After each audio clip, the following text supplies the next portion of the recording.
tungkulin bilang mga anak ng Diyos, palagi tayong magbasa ng Bible. Araw man ito o gabi, madaling araw man, tanghali, hapon, o anong oras ng prika. Okay. Siyempre, meron nagsasabi dito, busy, pero dapat magpaka-busy tayo sa Panginoon. Magpaka-busy tayo sa Panginoon. Kasi naranasan ko po ito dahil sa school po, kahit nasa school po ako ay nagbabasa din po ako ng Bible sa school. Kasi kapag nasa school ako, hindi kumpleto yung aking hindi kumpleto yung araw ko kapag hindi ako nagbabasa ng Bible. Nasa bahay man, pag sa bahay at sa school, siyempre, dahil yung salita ng Diyos yung nagbibigay ng lakas sa atin. Ayan, nagbibigay ng lakas sa atin, nagtuturo kung anong dapat gawin para malaman, para hindi tayo magkamali sa mga desisyon, sa mga pagpapasya. Yun po yung kahalagahan na palaging magbasa ng Bible. Bilang mga anak ng Diyos, ugaliin po natin ang magbasa ng Bible. Kasi anak tayo ng Diyos karapatan natin, tungkulin natin yun. Tungkulin natin yun. Ito po ay common na po yun. Common na po yun bilang mga anak ng Diyos. Kasama din po doon yung pananalangin. Okay, always pray to God. Sabi doon, wag tayong tumigil. Wag tayong huminto sa pananalangin. Kasi sabi sa 1 Thessalonians 5:17, sabi doon, pray without ceasing. Wag tayong titigil ng manalangin. Kasi kapag tayo hindi tumigil sa panalangin, siyempre, alam natin, iniwala tayo bilang mga anak ng Diyos, ang ating Ama tinatawagan, ay hindi tumitigil sa pagsagot sa ating mga panalangin. Mga minamahal, mga kapatid sa Panginoon, bilang anak ng Diyos, manalangin ka ng manalangin. Huwag kang manawa sa panalangin. Katulad po ng sabi ng pinangaral ng ating tatay pastor, si Daniel po ay tatlong beses sa isang araw nananalangin. Ayan, napakagandang halimbawa. Si Daniel po, kahit na po siya ay ginawa ng masama ng mga naiinggit sa kanya, ay hindi siya pinabayaan. Okay, ang benepisyo ng pagiging mapanalanginin, iingatan tayo. Katulad ng ginawa kay Daniel. Ayan, anak siya ng Diyos, anak tayo ng Diyos, dapat ugaliin nating manalangin ng manalangin. Kasi once na tayo nanalangin, dumating man yung problema, yung mga pagsubok sa buhay, hindi tayo mangangamba, hindi tayo matatakot. Katulad ni Daniel. Kasi nabuhay siya sa panalangin. Nagtiwala siya sa Diyos. Kasi alam niya, tama ang kanyang ginagawa. Mga kapatid, tama ang ginagawa ni Daniel, tama din ang ating ginagawa na tayo manalangin ng manalangin. Kasi walang mali sa panalangin. Kapag nanalangin ka, may sukle, may pagpapala, na ikaw ay panatag, payapa ang isip mo, puno ka ng kagalakan, lahat, lahat, nasa iyo na. Ikaw na yung pinakamasaya na tao sa balat ng lupa, dito sa buong mundo. Okay, ang sabi doon si Daniel, kung maalala natin na talagang bago-bago pa lang tinuro ng ating tatay pastor, ay talagang sabi doon, inihulog siya sa may kulungan ng leon. Inihulog siya dahil nga nainggit yung mga kasama niya. Dahil itataas siya. Yon, may promotion. Si Haring Dario itataas siya. Pero nainggit, gumawa ng paraan, ganon, para hindi mangyari yon. Pero hindi papayagan ng Diyos. Okay, hindi papayagan ng Diyos na ang kanyang mga anak na mapanalanginin. Okay? Mapanalanginin ay mapapahamak. Hindi papayagan ng Diyos yun.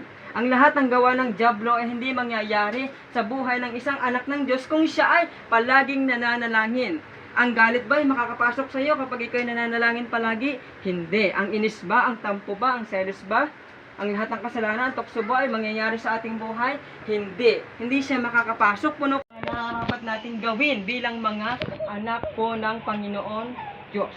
Okay, bilang mga anak ng Diyos, syempre, lagi dapat nating inuuna ang Panginoon.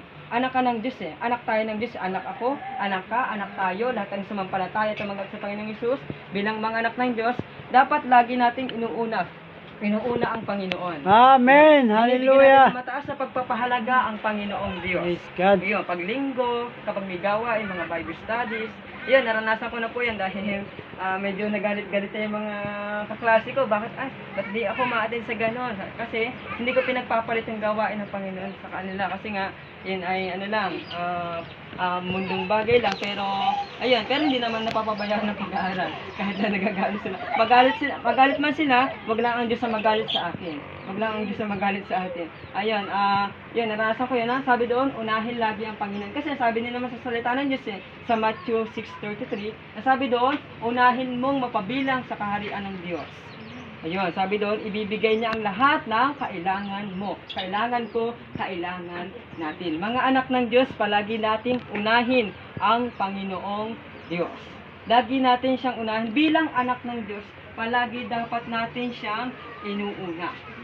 Inuuna sa ating buhay. Ano man ang ating gagawin, pagising sa umaga, o bago matulog, ano mang ating gagawin, tayo man ay nasa negosyo, o nasa school, o ano man ang ating ginagawa, dapat ang Diyos, sabi doon, ay palaging nauuna sa ating buhay. At lagi siyang napaparangalan sa ating buhay.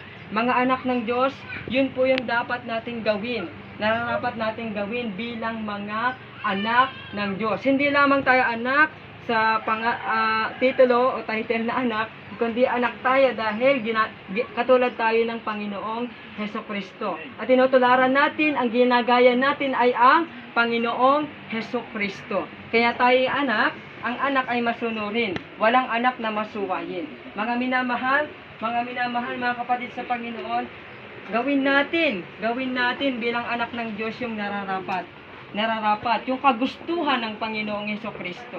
Kasi kung hindi natin gagawin bilang mga anak yun, questionable.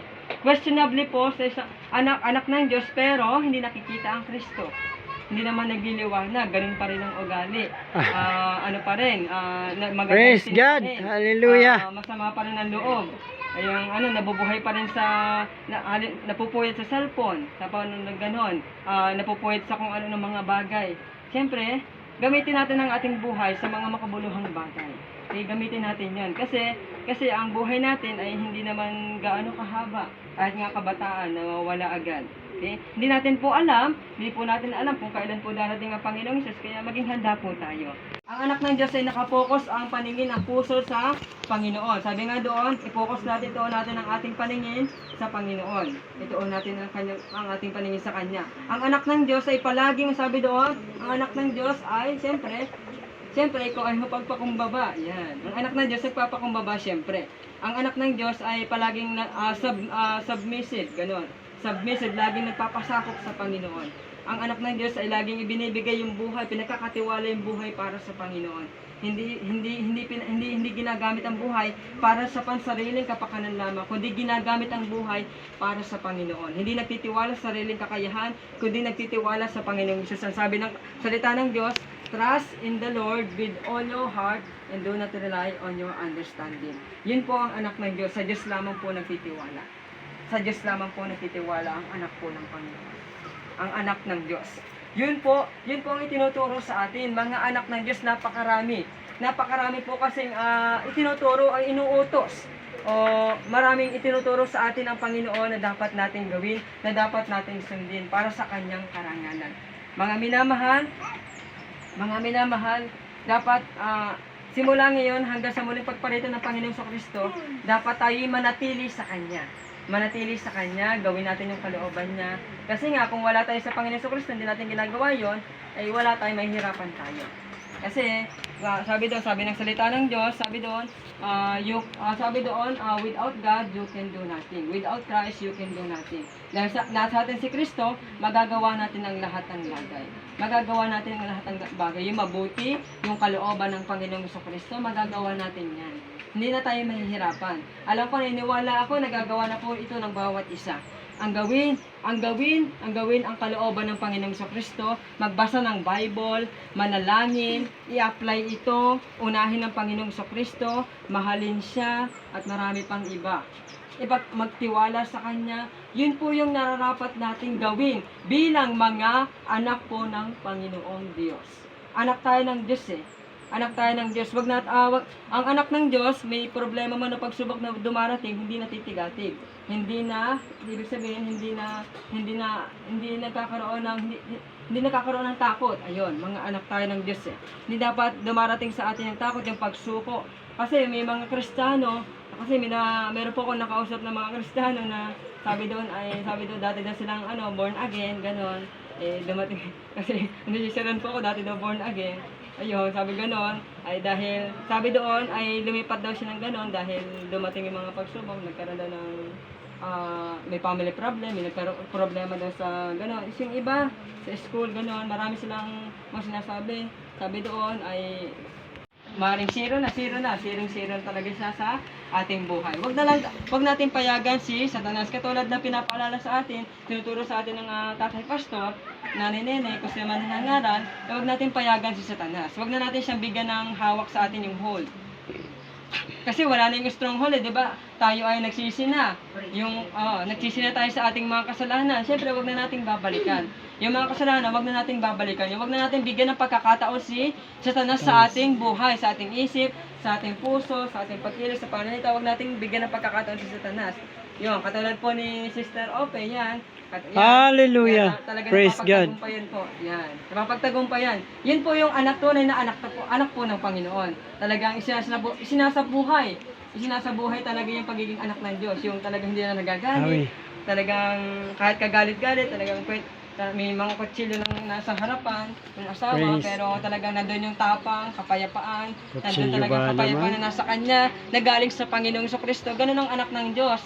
Kaya dan Sister Susan, kahit na araw-araw siyang ginagalit ng diablo ni Satanas, hindi na nanalo. Sa buhay ko, sa buhay nating lahat, naniniwala ko, may diablo, may Goliath na talagang nangaaway sa atin. Pero dapat hindi dapat natin siya pinapayagan. Anak tayo ng Diyos eh. Alam natin ang ating authority, alam natin yung ating kapangyarihan, alam natin kung anong meron tayo. I-rebuke natin siya ng i-rebuke, anak tayo ng Diyos eh. May authority tayo galing sa Panginoong Kristo. Amen. Yun po kailangan gamitin natin kung ano yung binigay ng Diyos sa atin. Anak tayo ng Diyos eh. Kailangan palagi tayong panalo. Kailangan lagi nating igupo, lagi Bibidyo nating ko. wasakin lahat ng gawa ng kaaway sa ating buhay. Mga anak ng Diyos, yun dapat ang narapat nating gawin. Yun. Paulit-ulit na tinuturo ng ating tatay pastor para magrema sa atin, o ng salita ng Diyos, para magrema sa atin yung salita niya. Para magawa natin ng lubusan ng yung salita niya, para magawa natin ito ng talagang yung may pag-ibig sa Panginoon. Kasi ang mga anak ng Diyos, siyempre, sumusunod na may kasamang pag-ibig sa Kanya. Umiibig tayo. Lahat po ba na nandito ay umiibig sa Panginoon? Amen. Umiibig tayo sa Panginoon. Tayo Praise mga anak God. ng Diyos ay palaging umiibig sa Kanya. Dahil umiibig tayo sa Kanya, tinutupad natin ang Kanyang mga Salita. utos. Mga minamahal, yun po ang itinuturo po sa atin ng Panginoong Jesucristo. Marami po kasi sa Bible na naging example na sila po ay kahit dumating sa napakalaking pagsubok, si Haring David, dumating siya sa napakalaking pagsubok dahil sa kasalanan din, pero hindi siya sumuko, hindi siya tumigil sa kanyang pananampalataya bilang siya ay anak ng Diyos, ay talagang nakita sa kanya, ginawa pa nga siyang dakila sa lahat. Tayo mga anak ng Diyos, siyempre, gagawin din tayong dakila na Nais po natin. At bago po tayo magbigay sa Panginoon, ay patuloy ang Diyos po ay nagpapayag po sa atin mula sa kanyang mga salita sa atin pong pagbibigay sa Kanya. Sa araw na ito, sa Lucas chapter 15, yung 11 to 32. Pero babasahin yung kwento ko na huwag ko kasi mahaba po yun. 11 to 32. So, dito po kasi nangyari. Pero ang pinaka-focus po natin dito sa Lucas 15, chapter 31. Ang sabi po dito ay sumagot ang ama, "Anak, lagi kitang kapiling at ang lahat ng aking ari-arian ay sa iyo." So, pinapakita po dito na bakit po ba nasabi po ng ama na ang lahat po, lagi tayo kapiling at ang lahat ng ari-arian niya ay sa atin. I-reflect naman po din po natin ito sa ating pong ama, nasa langit at tayo po yung kanya pong anak. So, una po kasi doon, yung isa pong actually po, sabi nga po nila, dalawa po doon yung prodigal son po doon. So, yung isa po, dinustay po niya yung kanyang kayamanan, kinuha po niya yung kanyang kaparte, parang kaparte po niya doon sa kayamanan, nang hatid po sila ng kanyang kapatid, dinustay niya po yon sa mga makamundong bagay. At na-realize din po niya sa huli na ang kinakain na nga po daw niya Balat ng kahoy. yung pinagbalatan ng bungang kahoy na pinagpakain po sa mga baboy. So, dahil nga sa tindi nga po ng kanyang ng kagutuman niya, dahil naubos na nga po yung kanyang kayamanan, na kaparte niya po dun sa kayamanan na binigay po ng kanyang ama, naubos po yun at sinabi po niya na labis-labis po, sabi dito sa 17 ay, ngunit napag-isip-isip niya ang kanyang ginawa at napasabi niya sa sarili, labis-labis ang pagkain ng mga alila ng aking ama. Samantalang ako'y namamatay dito sa gutom. 18, babalik ako sa aking ama at sasabihin ko sa kanya, Ama, nagkasala po ako sa Diyos at sa inyo. Hindi na po ako karapat-dapat at tawaging anak ninyo, ibilang na lamang ninyo ako sa isa ninyong mga alila. So, kumbaga po sa sinabi niya pong ito ay meron din po siya ng pagsisisi. Dahil nga po sa kanyang paglayo at pag-stay po ng kanyang kayamanan dito po sa mundo po ito. At dahil po sa tuwa po ng ama ay pinagdiwa nga po yung kanya pong anak, nagpakate pa po ng pinatabang Guya, guya. Pinataba pong guya at nag-celebrate po sila dahil sa pagbabalik po ng kanya pong kapatid. At dito po tayo magpo-focus po dun sa isa pong anak po ng ama, yung pala, sabi nga po niya dito ay dahil nagkaroon din po siya nun ng galit dahil nga po sa nangyari po iyon. At ang sabi po sa 29, ngunit sumagot siya, pinaglingkuran ko kayo sa loob ng maraming taon at kailanman hindi ko kayo sinuway. Ngunit ni minsan hindi ninyo ako binigyan ng kahit isang maliit na kambing para magkasayahan kami ng aking mga kaibigan. Subalit nang dumating ang anak ninyong ito na lumustay ng inyong kayamanan sa masamang babae, pinagpatay pa ninyo siya ng pinatabang guya. So makikita po natin dito na nagkaroon na po nagsasabi na po ng saloobin or nararamdaman po ng lalaki, yung nararamdaman nga po niya na lagi daw siya kapiling ng ama, na lagi siya naglilingkod, sumusunod. At ito po natin pinapakita po ng Diyos sa atin dito na kahit po yung isa pong anak na to na hindi po nanatili po sa kanyang ama, nanatili po sa ama at sumunod po daw, ay hindi pa rin po talaga niya totally alam na ang lahat ng ari-arian ng ama ay ari-arian din natin.